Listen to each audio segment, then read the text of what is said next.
শিরিক সম্পর্কে কথা বলবো। হযরত লুকমান হাকিম আলাইহিস সালাম তার পুত্র সন্তানকে ডাকতে বলতেছে, ইয়া বুনাইয়া, হে আমার কলিজার টুকরা সন্তান, শুনে রাখো, তুশরিক বিল্লাহ, লা তুশরিক বিল্লাহ, আল্লাহর সাথে শিরিক করো না। এই পৃথিবীর জমিনে সবচেয়ে ভয়াবহ কাজ যেটা, সেটা হলো শিরক। আমাদের শিরক থেকে দূরে থাকতে হবে। আল্লাহ রাব্বুল আলামিন বলেন, এই দুনিয়ার মধ্যে সমস্ত গুনাহগুলিকে আমি আল্লাহ চাইলে তার অজান্তে মাফ করে দিতে পারি, কিন্তু একটা গুনাহ আমি আল্লাহ ক্ষমা করব না। দুনিয়ার মধ্যে যদি কোনো মানুষ আমি আল্লাহর সাথে যদি কেউ শিরক করে, ওই ব্যক্তিকে আমি আল্লাহ ক্ষমা করব না, যতক্ষণ পর্যন্ত ওই বান্দা দুনিয়াতে আল্লাহর কাছে মাফ না চাইবে, ততক্ষণ পর্যন্ত আমি আল্লাহ তাকে ক্ষমা করব না। তাও তাওবাতান নাসুহা, একদম খাঁটি যেটা তাকে তওবা করতে হবে। দুনিয়ার মধ্যে যদি সে মনে করলো আজকে শিরক করলাম, কালকে আবার তওবা করেছি, আবার শিরক করব, ওই ব্যক্তিকে আল্লাহ ক্ষমা করবেন না। যেই ব্যক্তি আল্লাহর কাছে নত স্বীকার করে জীবনে আর ওই পাপ করবে না, এরকম নিয়ত করে থাকে, ওই ব্যক্তিকে আল্লাহ তাআলা ক্ষমা করবেন। শিরকের ভয়াবহতা জানাচ্ছেন কি বলে বোঝাই আপনাদেরকে বলছি। শিরক সম্পর্কে আমরা যদি মানুষ যদি শিরক করে, আল্লাহ সুবহানাহু ওয়া তাআলা তার জন্য ভয়াবহ শাস্তি লিপিবদ্ধ করে রেখেছেন। কিয়ামতের ময়দানে আল্লাহ তাআলা বলেন, পৃথিবীর জমিনে যত পাপ রয়েছে, সব পাপের বড় পাপ হলো শিরক। শিরক করলে আল্লাহ তাআলা রব্বুল আলামিন বলেন, কোন বান্দা যদি আমি আল্লাহর সাথে শিরক করে, ওই বান্দা থেকে আমি আল্লাহ তার রহমত থেকে, তার সমস্ত দয়া থেকে আমি আল্লাহ উঠায় নিয়ে নেই। শিরক করা যাবে না। দুনিয়ার মধ্যে যত পাপ করেন, কিন্তু ভাইজান শিরক করবেন না। শিরককারী স্থান হবে জাহান্নাম।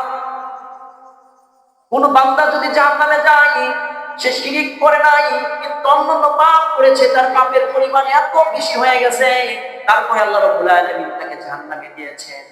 ওই বান্দাকে আমার রাসূলের একটা হাদিস রয়েছে, যে ব্যক্তির লা ইলাহা ইল্লাল্লাহ যার মধ্যে রয়েছে, এই ব্যক্তি জান্নাতে যাবে, তবে তার পাপ থেকে সেই পাপগুলো যখন জাহান্নামে কাটিয়ে আসবে, আল্লাহ তাআলা তাকে তাকে জান্নাতে দেবেন। যদি তার মধ্যে একটা গুনাহ না থাকে, সেটা হলো শিরকের গুনাহ। কেউ যদি শিরক করে, তার জন্য জান্নাত আল্লাহ তাআলা কখনো দেবেন না। কারণ যে ব্যক্তি শিরক করবে, সে তো মুসলমানই না, তাকে আবার কিভাবে জান্নাত পাওয়া যাবে? কি বলে বোঝায় আপনাকে এটা বলতে চেয়েছি, শিরক যে ব্যক্তি করবে, তার স্থান হবে জাহান্নামের নিম্ন পর্যায়ে। তাকে জীবনে কখনো আল্লাহ তাআলা পরবর্তী জীবনে তাকে জান্নাত দূরের কথাটা গানও শোনাবেন না। অনন্তকাল তাকে শিরককারী যে ব্যক্তি শিরক করবে, তার অনন্তকাল তাকে জাহান্নামে থাকতে হবে, তাকে জান্নাতের ছিটা ফোঁটাও তাকে দেওয়া হবে। শিরক কোনগুলো? আমরা তো শিরকের মধ্যে বুঝি না কোনগুলো শিরক করলাম। শিরক দুই ধরনের শিরক রয়েছে, শিরক আকবার, শিরক আসগর। শিরক আকবার কোনটা? যেটা সবচেয়ে বড় শিরক, যা করলে আল্লাহ কখনো ক্ষমা করবেন না। এক নাম্বার, আল্লাহ ব্যতীত অন্য কাউকে সিজদা করা, আল্লাহ ব্যতীত অন্য কাউকে আল্লাহর সমতুল্য মনে করা। যে ব্যক্তি এই কাজগুলো করবে, তার জন্য জান্নাত কখনো হারাম হয়ে যায়, সে কখনো জান্নাতে যেতে পারবে না। শিরককারী স্থান, শিরক এত বড় ভয়ানক একটা গুনাহ, সবচেয়ে বড় মহাপাপ, সেটা আপনাকে বোঝাচ্ছিলাম। শিরকের মধ্যে প্রথম নাম্বার হলো আল্লাহ ব্যতীত অন্য কাউকে সিজদা করা। এখন যদি কোনো বড় মানুষ, কোনো বড় বুজুর্গ আসে, কোনো ওলি মনে করি, কোনো আউলিয়া মনে করি, তার মাজারে গিয়ে যদি সিজদা করি, সবচেয়ে বড় শিরক হবে। কোনো মাজারে গিয়ে যদি কেউ সিজদা করে, কোনো মানুষকে দিয়ে যদি কেউ সিজদা করে, সবচেয়ে বড় শিরক হবে। আর ওই ব্যক্তির স্থান হবে জাহান্নাম, ওই ব্যক্তির স্থান হবে জাহান্নামের নিম্ন পর্যায়, তার জন্য জান্নাত হারাম হয়ে যাবে। ওই ব্যক্তিকে কখনো জান্নাতে দেবে না আমার আল্লাহ।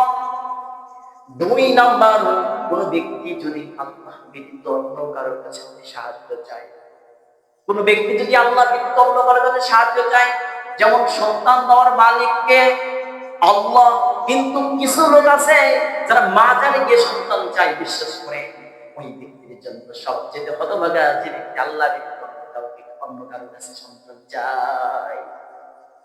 আপনি মনে করতেছেন এটা জায়েজ। কিভাবে জায়েজ? আপনি জায়েজ মনে করলেন যে মাজার তো ভালো জায়গা, মাজারে তো টুপি পরে দেওয়া যায়, মাজারে তো নামাজ পড়ে, মাজারে তো আল্লাহ আল্লাহ করে, ওই জায়গায় গেলে কেমনে আমি দিন পাবো? আরে ভাই, আল্লাহ রাব্বুল আলামিন সরাসরি বলে দিলেন, যে ব্যক্তি শিরিক করবে ওই ব্যক্তির স্থান হবে জাহান্নাম, জান্নাত তার জন্য হারাম। যে ব্যক্তি আল্লাহ তাআলা ছাড়া অন্য কাউকে, অন্য কারোর কাছে চাইবে, তাহলে শিরিকের সাথে সম্পৃক্ত হয়ে গেল, সেটাকে আকবার করে ফেললো।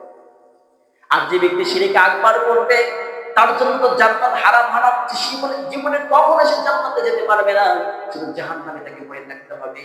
শিরকে আসগর করলে আল্লাহ তাআলা বলেন, ওই বান্দা যদি ক্ষমা চায় আমি আল্লাহ ওকে মাফ করে দেই, আর যদি ক্ষমা না চায় আমি আল্লাহ ওকে জাহান্নামে নিক্ষেপ করব। তাও যদি জীবনে কখনো শিরকে আকবার করে থাকেন, আল্লাহর কাছে প্রতিনিয়ত রাতের অন্ধকারে হোক আর যখনই হোক মনে রাখতে হবে শিরকের স্থান হবে জাহান্নাম। যদি কোনো মানুষ আমরা শিরক করে থাকি, আল্লাহ রাব্বুল আলামিন তোমার জীবনের গুনাহ ক্ষমা করবে না। এই নিয়তে আল্লাহর কাছে রাতের অন্ধকারে আল্লাহর কাছে চাও, ইয়া আল্লাহ আমি তো শিরক করে ফেলেছি, রব্বুল আলামিন আমাকে আপনি মাফ করে দিয়ে দেন। আল্লাহর কাছে শুধু কান্না করো, কান্না করো, আল্লাহ তোমাকে মাফ করবে যদি সেই নিয়ত হয়। কিভাবে বুঝাচ্ছিলাম? তামিমা লটকানো, 3 নাম্বার তামিমা লটকাবে। তামিমাটা কি?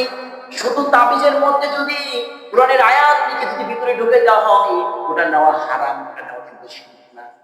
কোরআনের আয়াতটা যদি তাবিজের মধ্যে লটকায় গলা লটকানো হয়, এটা হবে হারাম। আর যদি কোরআনের আয়াত ব্যতীত অন্য কোনো কিছু তাবিজের মধ্যে যদি লটকায় নেন, এটা হবে শিরক। সরাসরি স্থান হবে জাহান্নাম। আপনি সাধারণভাবে একটা জিনিস বলি, কেন আপনি তাবিজ করেন? আপনার শরীর তো পাক থাকে না। ভাইজান, কোরআনের আয়াত লিখেই দিলেন, আপনি বুঝলাম, আপনি নেওয়ার পরে বলেন তো দেখি ওই শরীরটা কখনো পাক পবিত্র থাকে? শরীর তো অপবিত্র হয় না, শরীর তো মাঝে মাঝে অপবিত্র হয়ে যায়। আপনি কেমনে বুঝলেন? মনে করেন যে আপনি হাদিস বোঝেন না, আপনি কোরআন পড়তে পারেন না, কিন্তু লজিক্যালি ভাবে আসেন। আল্লাহ তাআলা বলেছেন ওযু ছাড়া কোরআন ধরা যাবে না। আপনি কেমনে ওযু ছাড়া সেই কোরআন আয়াত গায়ে লটকায় রাখতে পারেন? আপনার বিবেকে কি বলে? আরে বলেন তো দেখি, মহিলারা মাসের যে সপ্তাহে মাসের একদিন, তারা মাসের 2 দিন 3 দিন 5 দিন তাদের শরীর খারাপ হয়ে যায়, তারা নাপাক হয়ে যায়, ওই সময় কি বলেন, ওই সময় কি তারা তাবিজ রাখতে পারবে? নাপাক অবস্থায় তো আপনি কিভাবে তাবিজ রাখবেন? তাবিজের মধ্যে তো আপনার কোরআনের আয়াতগুলো লেখা আছে, কিভাবে আপনি রাখবেন? ভাইজান, আপনাকে লজিক্যালি ভাবে বুঝতে হবে। লজিক্যাল ভাবে আপনি বুঝেন যে তাবিজ নেওয়াটা আমি কেন নেব? আল্লাহর কাছে যদি আমি সরাসরি কথা বলতে পারি, রাতের অন্ধকারে আল্লাহর কাছে হাত তুলে কান্না করতে পারি, আল্লাহ বলেন এর মাধ্যমে কোনো মাধ্যম লাগে না চাইতে আমার কাছে, আমাকে তুমি চাও, আমি আল্লাহ তোমার সমস্ত গুনাহ, সমস্ত কথাগুলি আমি আল্লাহ কবুল করে নেব, সমস্ত গুনাহগুলি আমি আল্লাহ মাফ করে দেব। কেমনি তাহলে আপনি তাবিজের মধ্যে সীমাবদ্ধ থাকবেন?